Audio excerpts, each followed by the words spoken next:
want to show you a registration module and payment gateway that we've been building for your northerly neighbors.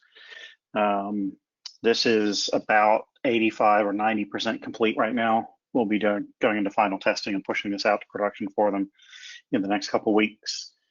So the main focus of the module as a whole is twofold. One is to handle the registration process. So that means reminding people who may need to register next year that they need to register, and then allowing them to register online. And then the second half of it is, once their registration has been reviewed and approved, notifying them that they've got fees due and letting them pay those fees through a payment gateway. So my first question for all of you is, are you interested in seeing both of those things, or are you really just interested in the payment gateway part? Both. Okay. Then I will begin with our registration process. It's under the admin menu here. There's two new commands: registration admin and registration list. And the registration list is a listing of all of the licensees that whose licenses are listed as having to register, who were registered for the current period, or what we call the prior period, which in the test system is 2019, and the upcoming period is 2020. So when you're looking at the dates on the screen, kind of imagine this is November 2019, and we're getting ready to remind all the 2019 registrants that they need to re-register for 2020. So we have 572 licenses. It's not necessarily 572 people or businesses, because as you see here, there's one call inspections can have multiple license types that need to be registered. So I'll go back over some of the detailed things, but the main purpose of this screen is to let you filter down to a set of companies or businesses that you want to send a reminder email to. So I'll just pick a bunch here and send them an email that will say, let me pick a template here. It will say, words to the effect of, please remember to renew your license type. And the content of this email template is something that's manageable. I'll show you all the administration that goes behind it. But there's other language that Santa Clara is putting into this template for the email body, which is, you need to have a CalAgPermits web user account to do this. Call this number to get set up with one if you don't have one. And then also, here's a link to click on to log into CalAgPermits and submit your registrations. Okay, and you can see it's kind of like a mail merge. There's certain special codes that are replaced with the actual values for each recipient of the email when we send the email out. And we can also make ad hoc changes to this.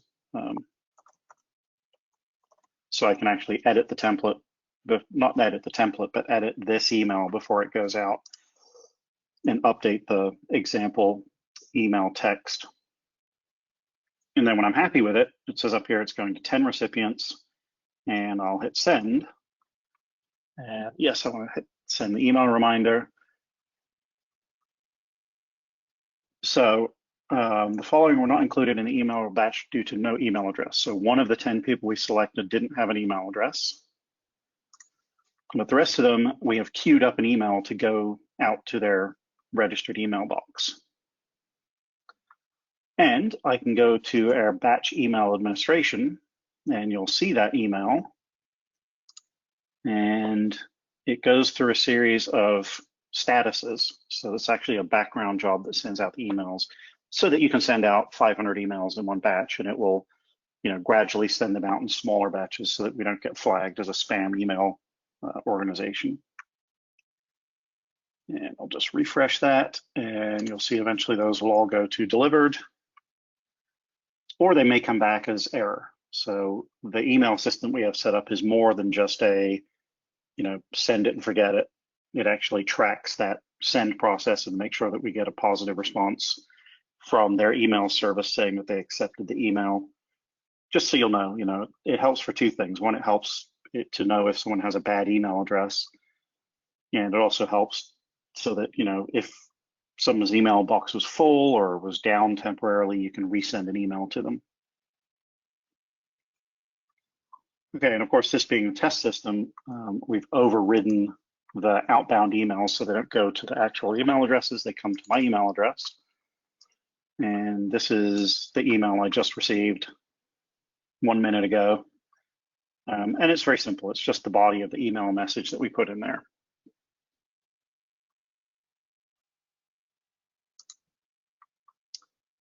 Okay, so that's the main purpose of this screen, was to send out those email reminders. I'll just wait for this to refresh. There's a couple of other purposes for this screen. The main other one is to see the status of people's 2020 registrations. So you'll see these guys down here in registration required. The one call inspections PCM license, they are in the process of preparing their registration for 2020. Their structural pest control main license the registration has been approved, but they haven't paid it yet. And then their FLC license, we approved the registration and they paid it. So you can use the status filter to kind of filter down to who's paid, who's submitted, who hasn't. And most importantly, when these ones that are in progress are submitted by the business to the county, it'll go to status, I forget what it is. It's ready to review or pending review. Before you go too much further, I'm sorry, this is Ione. Yep. As far as sending out emails, it seems like especially this year, we've had a need to send out a lot of emails between COVID and fire. So is there a way to, when you sent the emails before and it was just on registration, is there a way that we can change the subject box? I didn't see that as an option, or is it just standardized as, registration? For Santa Clara County, it's just set to, registration renewal reminder. But,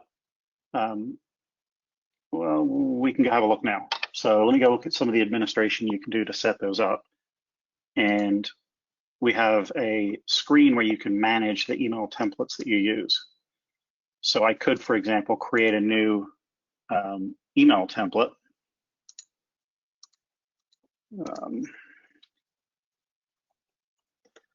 And call it COVID-19 and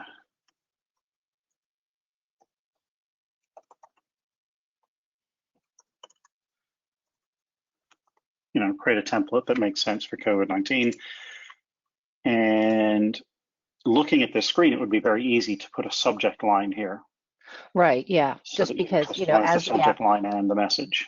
Yeah, this particular year, we've had to reach out a lot more than we've had in the past. So it'd be great if we could, have that, since it's automatically done for registration, to be able to do that for other emails. Okay, yeah, thank you. We need to do a couple of other things too. So if I go here and look on our emails, this list is filtered to a set of particular license types, and those license types are defined on one of those admin screens as the licenses that require registration. Right. So if you wanted to use this for other purposes, we'd need to add a checkbox to say, turn off the registration filter and show me all of my contacts. No, that's great too, because it's great to, with all the structural people to send them, because we have different things that we've sent to them versus the ones who are pest control businesses who are like maintenance gardeners, which is, they have a different set of things that we would send them. So that would be really a great feature, but I just didn't see it. So that would be great if we would be able to use that for other emails. For communication. Thank you.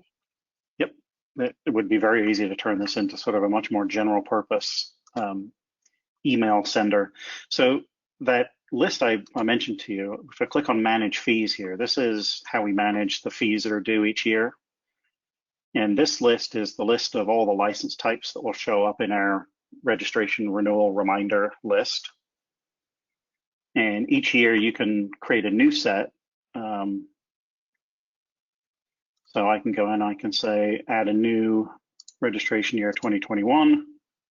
And when I do that, it will create this whole list. It'll copy over the list from 2020, and I can adjust the fees for 2021. So it essentially makes it pretty much self-serve for the county once it's implemented. We usually don't have, well, we won't have to get involved in it. But the other thing is, certain of these license types, if I go into the pest control businesses, there's a list of documents that they have to submit when they submit their registration. So they need a copy of their DPR business license, a copy of their QL or QAC for the managing licensee or the qualifying licensee, and then they also have to submit an equipment list. So, you know, you can customize that. Like for a beekeeper registration, they don't have to submit anything. There's no documents that are needed to upload along with that registration. And then we also have a way to assign for each district. So when a licensee submits a new registration, we want to notify someone in the county so that they know there's a new registration to review, and they can hop onto the system and go review it and either approve it or, you know, send it back and say we need some more information. So this screen lets you set up for each district who the district biologist will be that will receive those notifications. And there's some, you know, little twists in there too. So we added an all districts override. So no matter what district the business is in, these email addresses will always receive an email. That's kind of like a backup in case the district biologist is out sick or on vacation. And then we have a no districts bucket, which is if the business doesn't have a district assigned yet, it might be a new business, you haven't assigned it a district. Who do we email and notify for those businesses? And then that last piece is the batch email that we looked at and saw. So you've already seen the screen, and now all of these emails have been delivered. But this lets you go in and actually, you know, see what happened to each of the emails that went out. And we're also generating an Excel report that will have a listing of all the emails that have gone out. So you can dump all that data to Excel if you need to track it for another reason.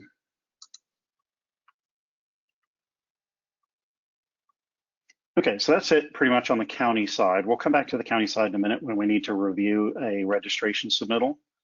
But right now I want to see, all right, what does this look like from the licensees or the you know, the people who are registering their licenses? What does it look like for them?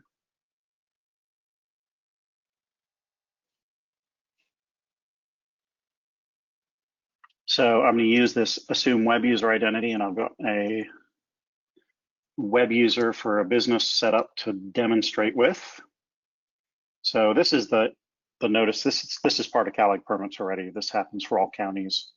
Whenever a web user logs in after November 1st, or after a certain date that's set in the system, they get this notification saying, don't forget to update your license and certificate renewals. But in here, we have, in the existing system, we have this my licenses and certifications and, you know, my PR and NOI activity, but we've added this new widget here for them, which is my registrations and fees due. So you'll see in here, out of all the different license types they have a registration for bees, which is in progress, a registration for their PCM license, which is in progress, and then a registration for their structural pest control license, which has been approved and is now payable. And there are some other statuses that will appear here. If they haven't started submitting a registration, it'll say registration due. And if the county has reviewed it and rejected it, it'll say rejected, and then they can click on it and update it. Let's take a look at a form. I'll look at the PCM form here. So if I click on that link, that will take me to the online registration for my PCM license. This is the registration form, and this form is actually a little different for each of the license types. Some of them require a little bit different set of information. The structurals, for example, have a section for the qualifying licensee information. But it's pretty basic stuff: name of the business, license number, expiration date. This is pulled from our DPR database, so we're not expecting the licensee to put this in here. It does mean that occasionally you'll have a licensee that pulls this up and says, wait a minute, this is wrong. This hasn't been updated, because infrequently the DPR database does take a little bit of time to get updated with some of the licenses when they first start the renewals for the year. And then down at the bottom, they have a place where they can upload all the required attachments. So I've uploaded a copy of the business license. I can upload a copy of my QL QAC, just a drag and drop a scan of my QL or QAC card here, and then a copy of my equipment list. And when I filled out all the required information, I'll hit this button, Form is complete, submit to county. And because it's the test system, it's going to let me do that even though I hadn't submitted all the attachments. It's easier to demonstrate if we don't enforce all the rules. So you'll see now it's gone into the status awaiting approval. And in the background, the system would have generated an email that will go to whatever district one call inspections is assigned to. And that biologist will come log into CalAgPermits. And they'll head over to the registration list and they'll check this box that says show only registrations pending review.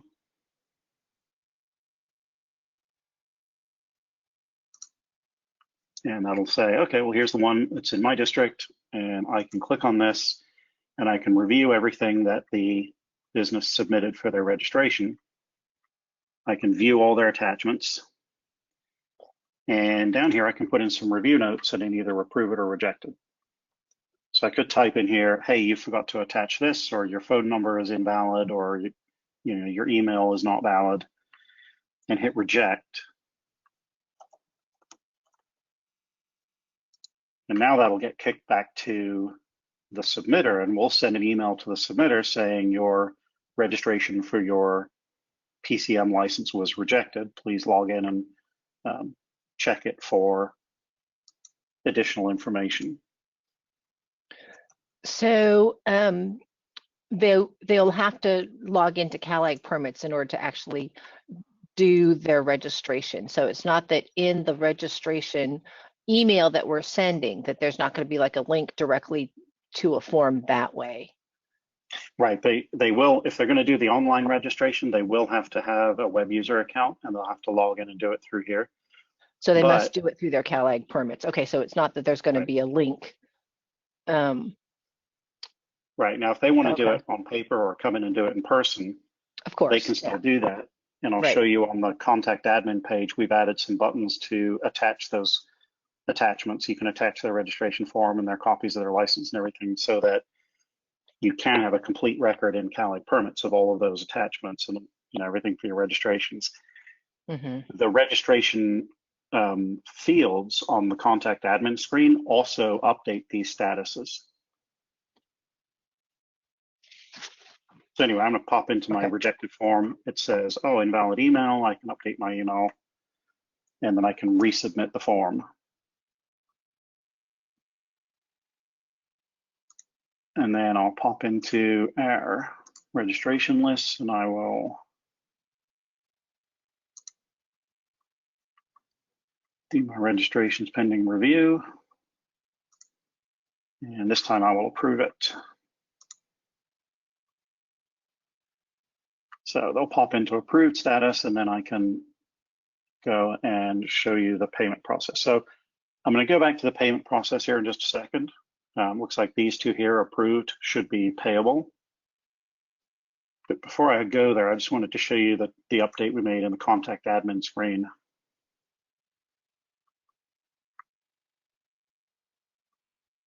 So I'm going to go find one call. And I look at their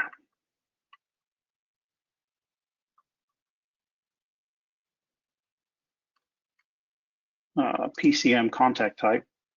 You'll see down here under, oh, it looks like Bob hasn't pushed this out here yet. We've added under this registration details, you will see the links to download the registration information. And similarly, if somebody does a walk-up and you hit this renew, this renew form has a place at the bottom here to attach those same attachments. So whether they come in and do it in person or they do it on paper or they use the online system, it all ends up in the same place. So now onto the payment part. So once you approve or reject.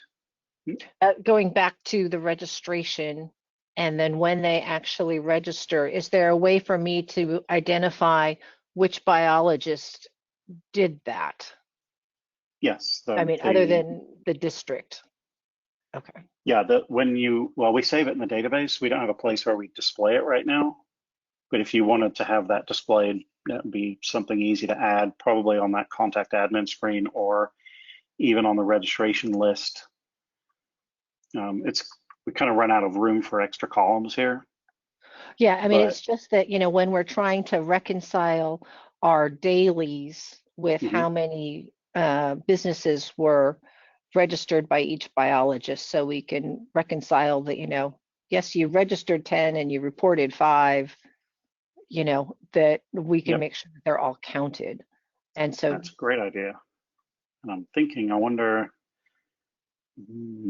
we could add that to our contacts, because on our contacts query, we have a way to query contacts who were registered within a certain date range.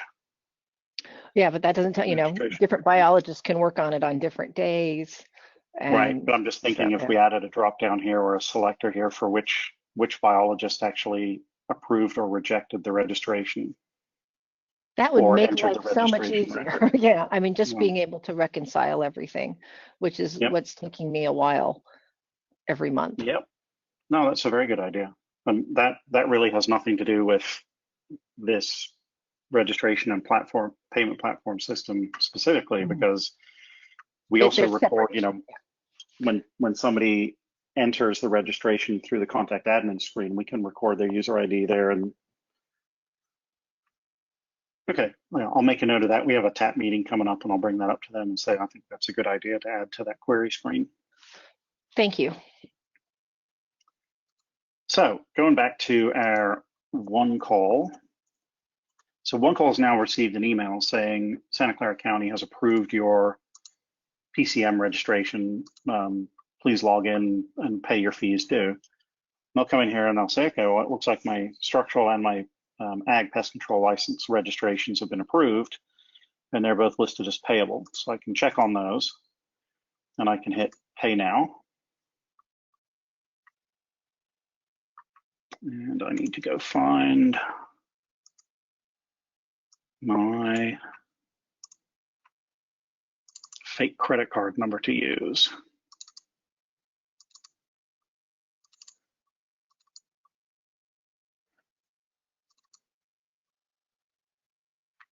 All right. So with this payment processor system, they've given us some fake credit card numbers to use for this kind of testing. But this screen that pops up will tell us basically what they're getting ready to pay. So I don't know why the fee in the test system for the PCM registration is 0, but if this were 10 and 10, it would say total due of 20. And we got some legal language that says, yes, I'm authorized to make this payment. And then they will go to this submit payment. This is just, some other legal language, and it says what's going to happen. And then I will hit continue, and that will zip on over to the FIS is their payment process. So this is the same way as it works with something like Square or PayPal or whatever. You click on a link, it takes you to the payment portal. And in here, I'll put in, let's see.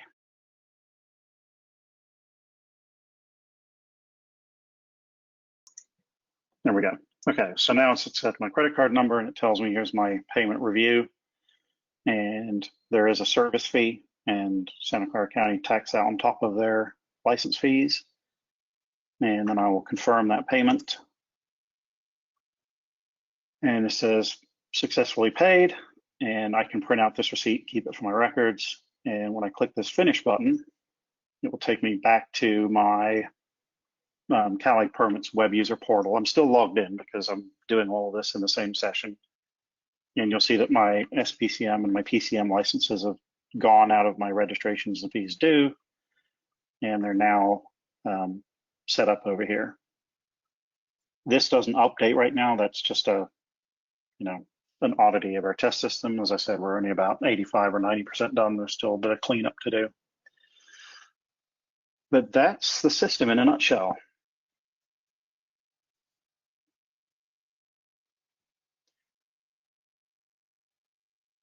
Any questions? So John, I have a question about the. So once they go to the payment portal, that's an external system, right? It's not right within CalAgPermits, in the demo. And then that window that pops up, is that something that can be customized? Is that something that you guys developed, or was that the FIS? Let's go take a look at those screens specifically. I'm just going to go and do my bees one, so I have another one to demo with.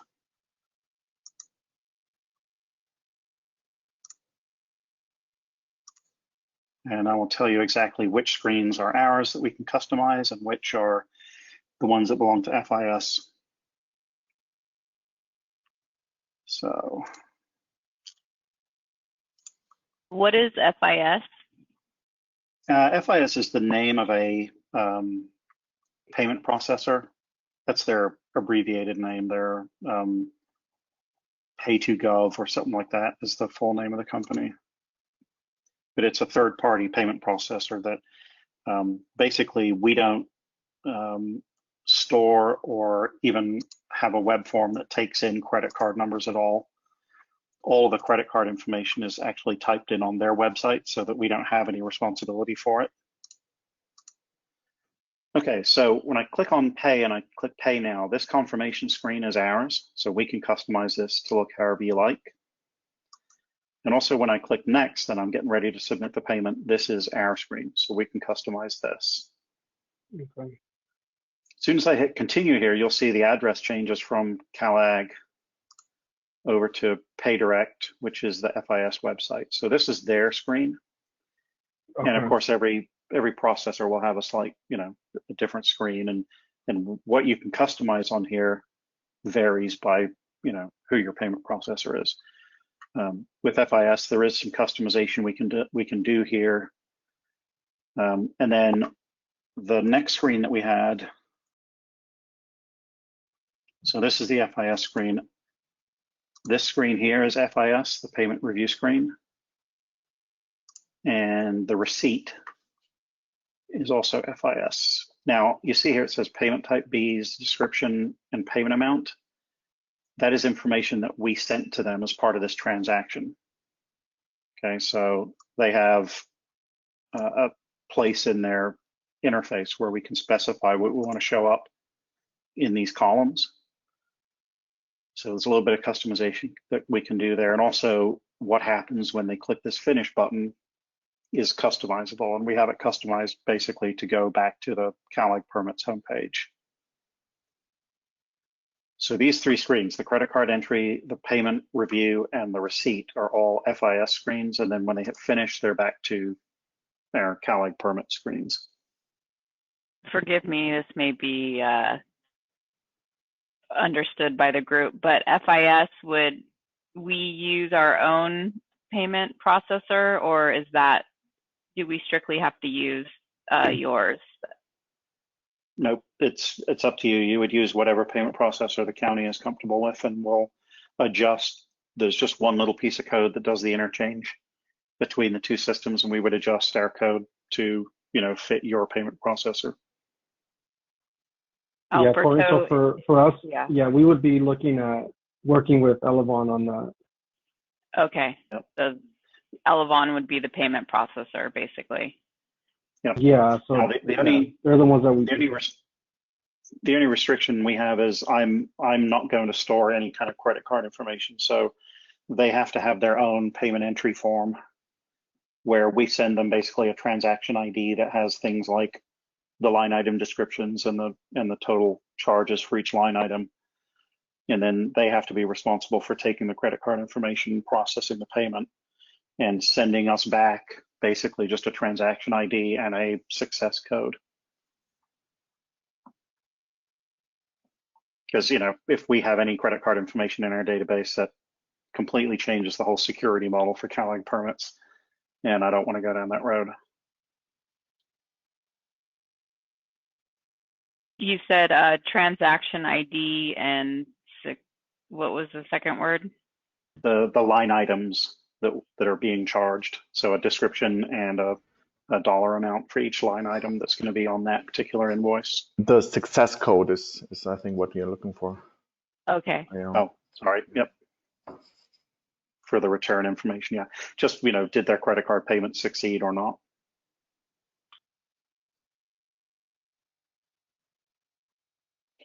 Yeah, which, I think we discussed with Elevon, and, just based on the meeting that, both John and Stefan were on as well, it sounded like, that wouldn't be an issue, that they could develop that type of interface so that, they can provide whatever information needed to go back into the system. As well as to us, right, being able to provide those reports, those financial reports that we'll need to reconcile those payments. Yes, and I haven't showed you, we don't actually have it up on the test system yet, but there is a transactional report that we're adding to the system for this that will, just for any selected date range, it will just export to Excel all of the transactions that we've had with the payment processor. So the business information, the license information, the date and time stamps, and the dollar amounts, and then the transaction IDs. And, we actually get a transaction ID that's our transaction ID, and we also get a transaction ID that's their transaction ID.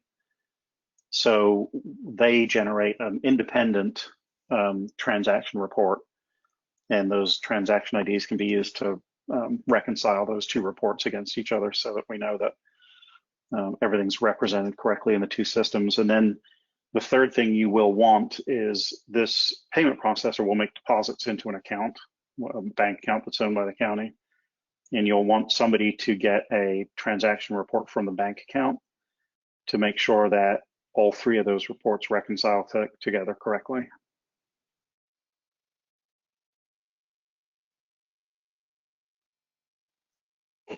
Real quickly, kind of going back a little bit there, when you were on the screen for the stuff that they had to upload, is there a reason why we're having them upload business license and QAC card when there should be a way to link to, well, I don't know what DPR's database looks like, DPR's database to just confirm that automatically? Yep. So the reason why they're on there now is because that's what's on Santa Clara County's forms right now. Okay. But they've already said that they will probably remove the requirement to upload a copy of the business license. Okay, good. The one thing we don't have is we do not have a link in the DPR database to the qualifying, well, not DPR, in Structural Pest Control Board's database. We don't necessarily have the link to the qualifying licensee, so they may still require that. But that again, that we intentionally made that something they can configure. Okay. So there is a way that you guys can just link for an auto check to DPR's database, at least for the business license. Yep.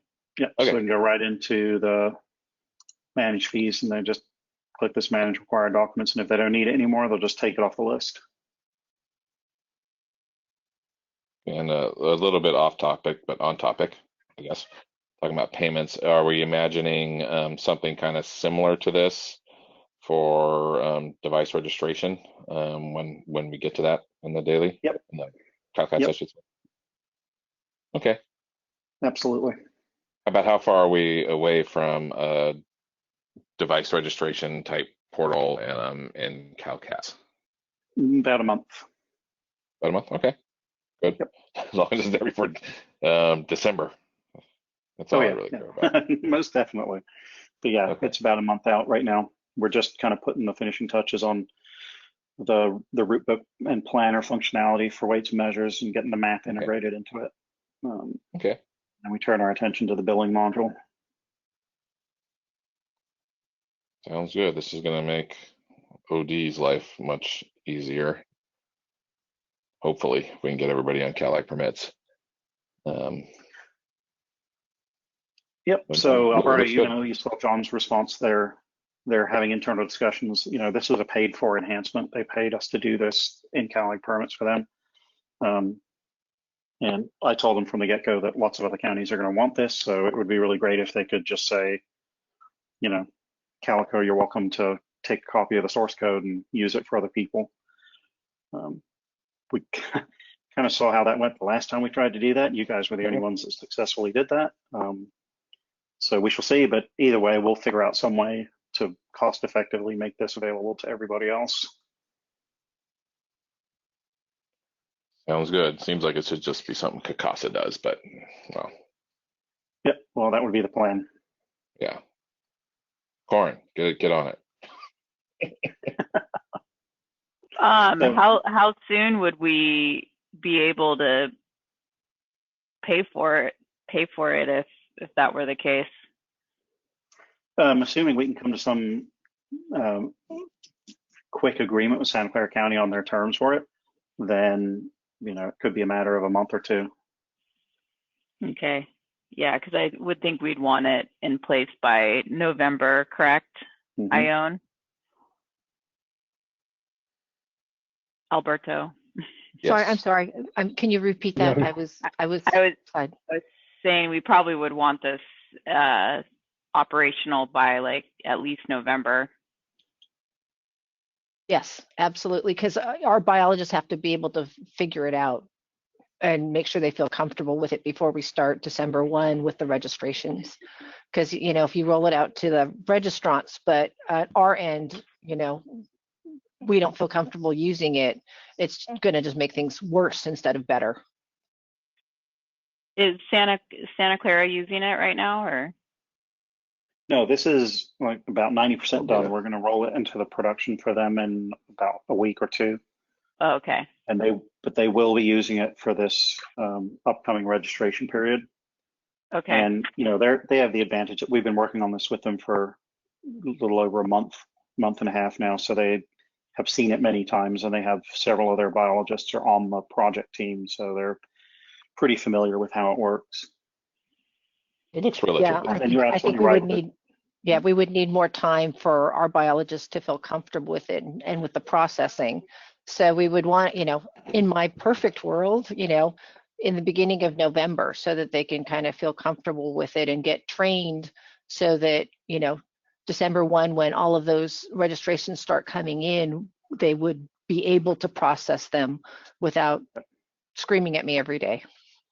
Well, ideally, if we can have an agreement with Santa Clara County on how we can proceed, that everyone's happy with by the end of September, that would give us October to make any, tweaks or customizations for other counties, and that would let counties actually begin to use it in November. They have plenty of time to do some training and let people work with it in the test system, and then have it ready for December 1st. It's a tight schedule, but because we have a lot of other things to be getting ready. Yeah, there's a lot of other, that's when permit season starts as well. So, the more time you can give us, the better.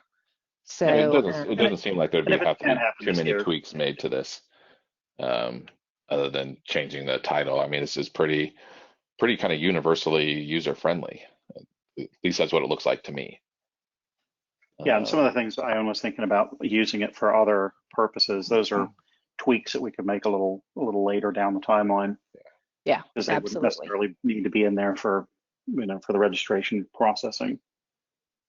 But I will say that integrating with another payment processor can take a little bit of time, so that would be my major concern, would just be making sure that that connection is rock solid, because once you start getting hundreds of payments going through, if there's any kind of problem with that system, that can be a real headache. Yeah, well, we're definitely getting encouraged heavily to go paperless and have less people in our office due to the pandemic. So I feel like if there's any way we can get it for this upcoming registration season, that'd be great. Okay, well, I will mention that you're very enthusiastic about it to the Santa Clara folks today. I'm having a meeting with them in a couple hours to go through the same status update, and hopefully John will have some news for us on conversation with their council, Okay. and we'll see what we can make happen. Yeah, and I just wanted to mention, Corin, you know, John did send an email to me and John and Stefan regarding that, and you know, they said just in terms of the code, they want to be able to you know, finalize the development of the system and test it out and launch it before involving other counties. And so, you know, he asked that I check back with him in like a month. But it sounds like, you know, we probably have to get the ball rolling on our end to at least have the vendor in place for the electronic payment portion of that. Yeah, and hopefully, you know, and so, John, I have a question about, so what does it look like if let's say worst case scenario, Santa Clara says, no, we don't want to share our code, then what does that mean for us in terms of sort of rolling out the same type of functionality within the system? Do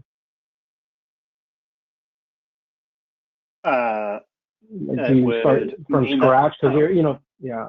Yeah. Sorry, bro. As you know, as a developer, it's very hard to write the same function twice and not write the same code. So I would have to understand what Santa Clara was concerned with. You know, it would be, there's a term called green rooming, which is taking a bunch of developers that have never seen a product before and have them write the product on spec. I very much doubt Santa Clara would want to push us in that direction. That's usually, you know, people who are protecting copyright. So I just need to understand from Santa Clara what their concern is, and you know, whether it's the difference between them licensing that code back to us to reuse, or them just saying, you do whatever you want, we just don't want to be involved in it. Right. In which case, you know, if they say, oh, you can use the code, just we're not giving you the code.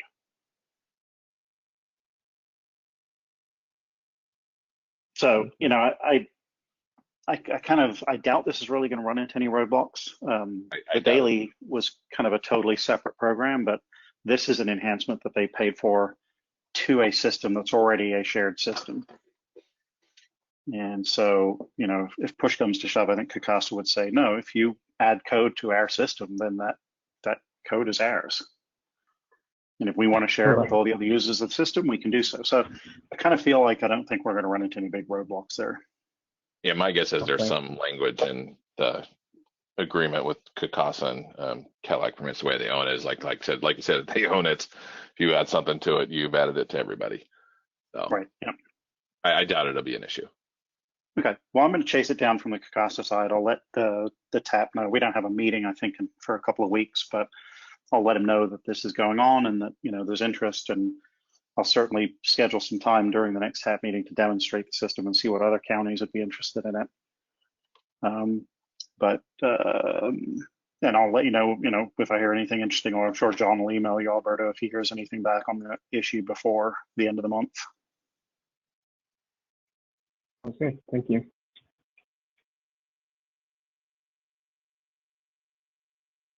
Sounds good. It looks great. I mean, looks like it'll save us a ton of time. And I mean, if it has to be a hybrid slow rollout, just because that's the way it works out, I don't necessarily see that as a bad thing. So I think it'd be nice to have it in place by November and have everybody trained on it before we start using it. But I mean, if it's like December, January, and we're still doing the old way and a little bit of mix of the old way and the new way, we can deal with that. But ideally, November, if possible. I realize that's a very tight timeline. Okay. Well, we've got one other thing to work out, which is this going to be something Can you even share it? Yes. Kakasa is going to pay for, or is this going to be something that we need to go to each county with? But Alberto, if you want to get a bit of a head start on some things, you might see if Elavon wants to have another conversation, and I can be a bit more specific about how this currently works and what we'd be looking for from them, so that I can, start the ball rolling in our own heads as to how we'll do that integration. Yeah, that sounds like a plan. So, I kept them in the loop, and so it's just a matter of just kind of restarting the process with our internal IT department to do a special review of the system so that we can contract with Elavon to provide these services. But I think, yeah, it'll be extremely helpful if we can meet before we, officially contract with them, because we want to make sure that we're going to be able to use them for the system, right? So we want to make sure all those things are in place before we move forward with a contract with them. So yeah, I'll definitely keep you guys in the loop as we move that forward. And it's something that everything was kind of put on hold from our IT staff because they needed more specifics. But it sounds like it's probably a good time to get that started again. So I'll follow up with you guys if they have any questions, or and then to set up a follow-up meeting with Elavon. All right, sounds good. Thank you everyone for your time, and I look forward to maybe getting this going as a project for you. All right, thank you very much. Thank you. And any Have a like great weekend, and trainings or anything you can forward us for CalCats, that'd be great. Yep, I'll send it over I'll to you. shoot you an update next week. Yep. Yeah, thank you.